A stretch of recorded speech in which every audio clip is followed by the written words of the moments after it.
शादी के सिर्फ 1 महीने बाद ही मुझे अपने हस्बैंड के साथ ससुराल भी छोड़ना पड़ा। हल्की बारिश हो रही थी, मेरे हाथ में एक छोटा सा बक्सा था और उसमें हम दोनों के सिर्फ 2 जोड़ी कपड़े। समझ नहीं आ रहा था कि घर से निकल तो आए पर जाए कहाँ। मैं उसी पतीले में दाल बनाती थी और उस दाल को एक छोटे से मग्गे में पलटती थी जिससे हम लोग नहाते। उसके बाद में उसमें चावल बनाती थी। हम दोनों लोगों से जा के बोलने लगे कि कोई काम हो तो हमें बताना, कोई नौकरी हो तो हमें बताना। कर्जदार अपना पैसा मांग रहे थे, बच्चों की फीस के लिए भी हमें बार बार फोन आ रहे थे। हस्बैंड एक बार तो इतने परेशान हो गए कि उन्हें लगा कि अब मैं नहीं रह सकता, अब मैं फांसी लगा लेता हूँ।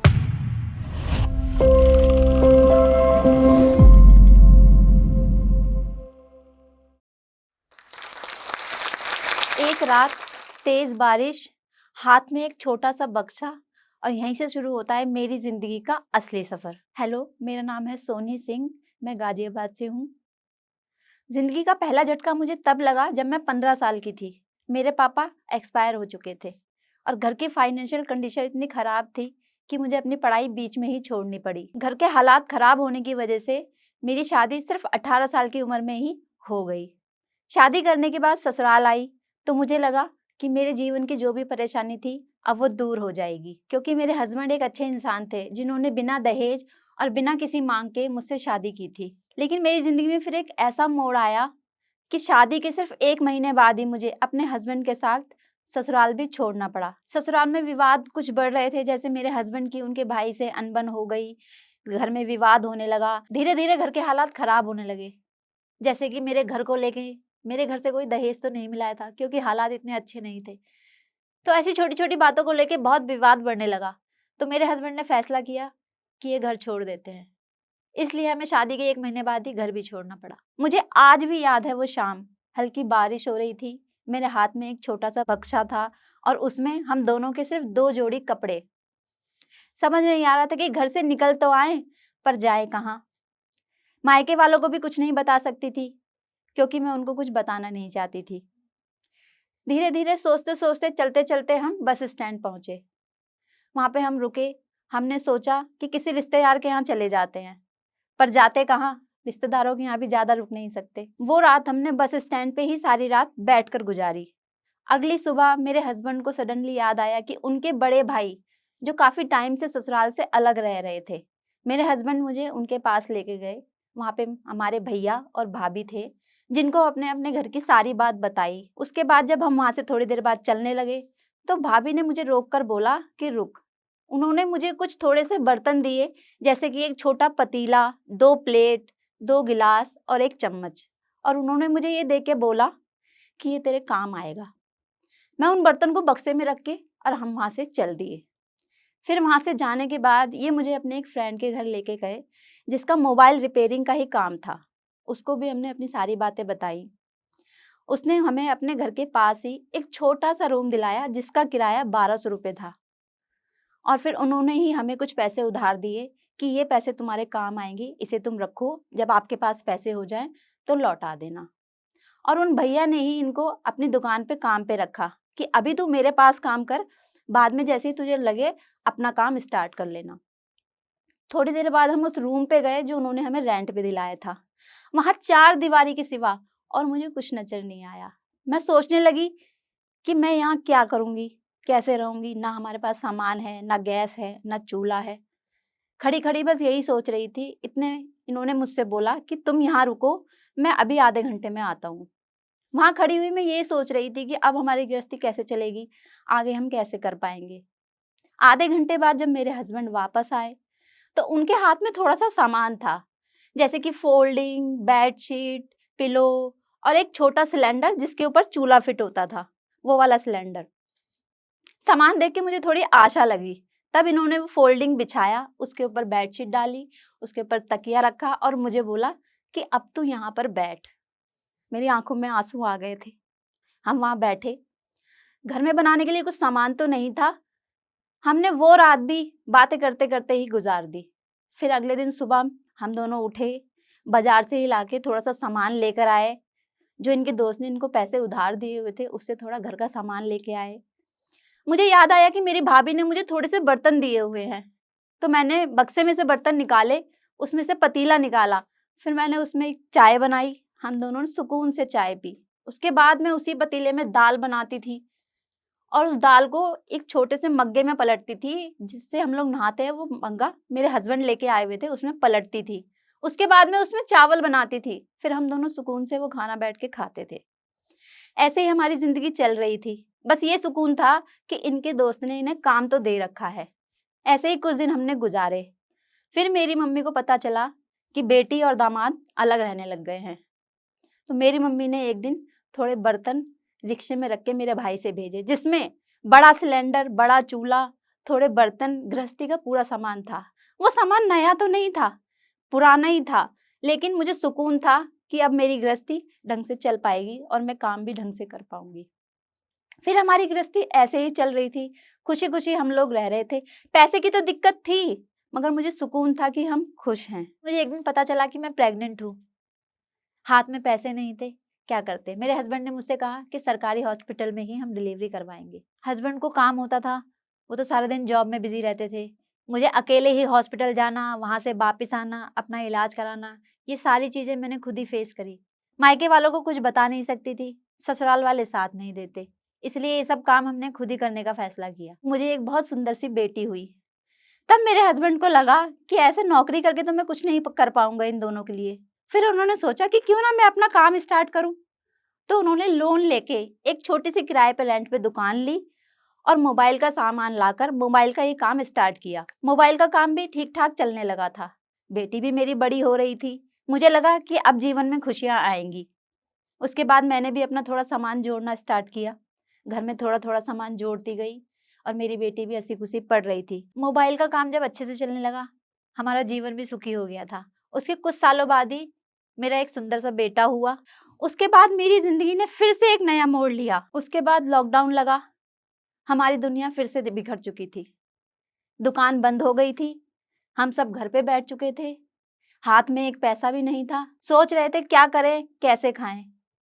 कभी पड़ोसी से उधार लिया, कभी रिश्तेदारों से उधार माँगा, ऐसे करके हम अपना गुज़ारा चला रहे थे। एक दिन मेरे दिमाग में आइडिया आया कि सब लोग सोशल मीडिया पे वीडियो बनाते हैं, तो मैंने अपने हस्बैंड से बोला कि चलो क्यों ना हम भी वीडियो बना के डाल के देखते हैं। सभी लोग डालते हैं तो हम भी डाल सकते हैं।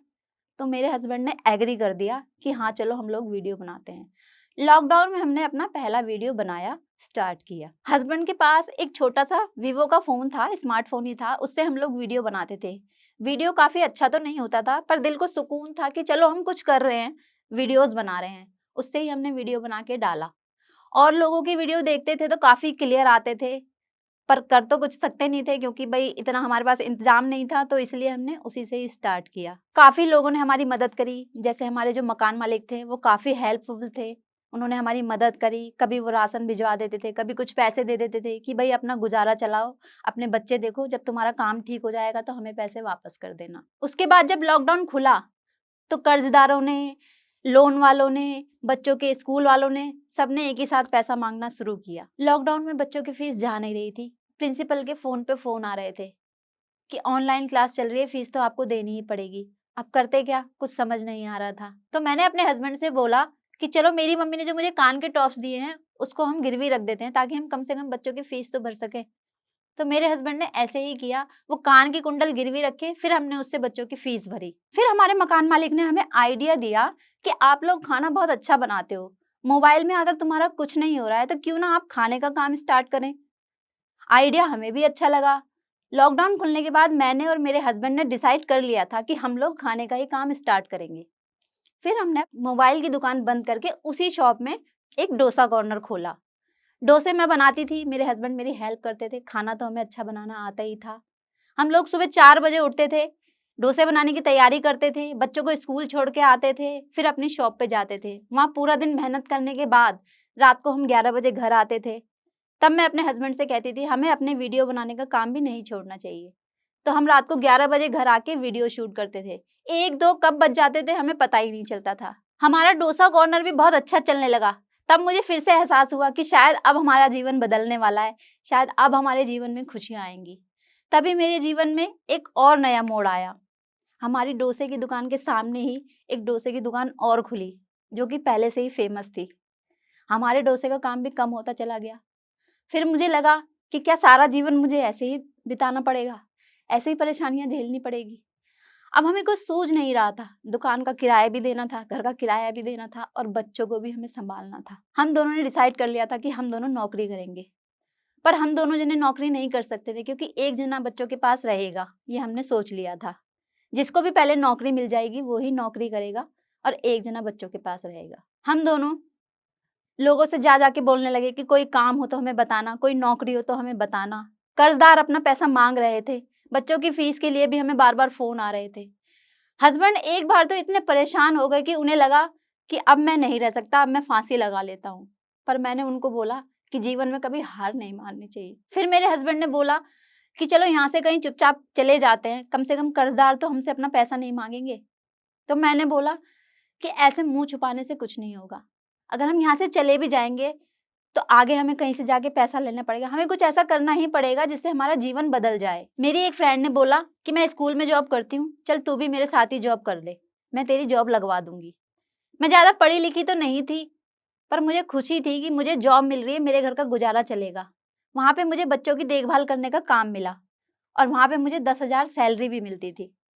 मैं खुशी-खुशी अपना काम करती थी और यहाँ बच्चों के पास मेरे हस्बैंड देखते थे। स्कूल से आने के बाद भी हम अपनी वीडियो का काम जारी रखते थे। नए-नए कंटेंट सोचना, वीडियो शूट करना, यही हमारी दिनचर्या बन गई थी। एक दिन जब मैं स्कूल से घर आई तो मेरे हस्बैंड ने बताया कि हमने जो कॉमेडी कंटेंट बनाया था, भिखारी को लेके, वो हमारा वायरल हो चुका है। उसमें 10 मिलियन व्यूज़ आ चुके हैं। ये सुनकर तो मेरी खुशी का ठिकाना नहीं रहा। मुझे और एहसास हुआ कि हमें और मेहनत करनी चाहिए वीडियो के काम में और ज़ोर-शोर से काम करना चाहिए। हमने अपना वीडियो का काम ज़ोर-शोर से शुरू करा। हम अपना कॉमेडी कंटेंट सारे प्लेटफ़ॉर्म पे डालते थे जैसे यूट्यूब, फ़ेसबुक, मौज। तो जब मैं स्कूल जाती थी, तो स्कूल के काम के साथ-साथ मेरे दिमाग में यही थॉट आते रहते थे कि मैं आज घर जाके कौन से कंटेंट बनाऊँगी, कौन-सी वीडियो शूट करूँगी और वीडियो में मैं ज़ोर-शोर से लगना चाहती थी। मुझे एहसास हो रहा था कि शायद इसी से हमारा भाग्य बदल सकता है। एक दिन मेरे हस्बैंड ने मुझे बताया कि सोशल मीडिया से हमारी पहली कमाई आई है। मौज ऐप से हमारी 15,000 पहली इनकम आई थी।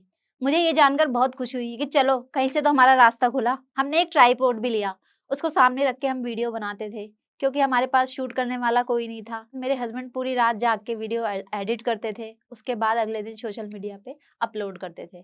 ऐसे ही हमारी जर्नी चल रही थी। हमने अपनी मेहनत ऐसे ही जारी रखी और कॉमेडी कंटेंट बनाने स्टार्ट किए। धीरे-धीरे हमारे कॉमेडी कंटेंट पब्लिक को पसंद आने लगे और फिर हमारी सोशल मीडिया से दूसरे प्लेटफ़ॉर्म से भी कमाई स्टार्ट हुई।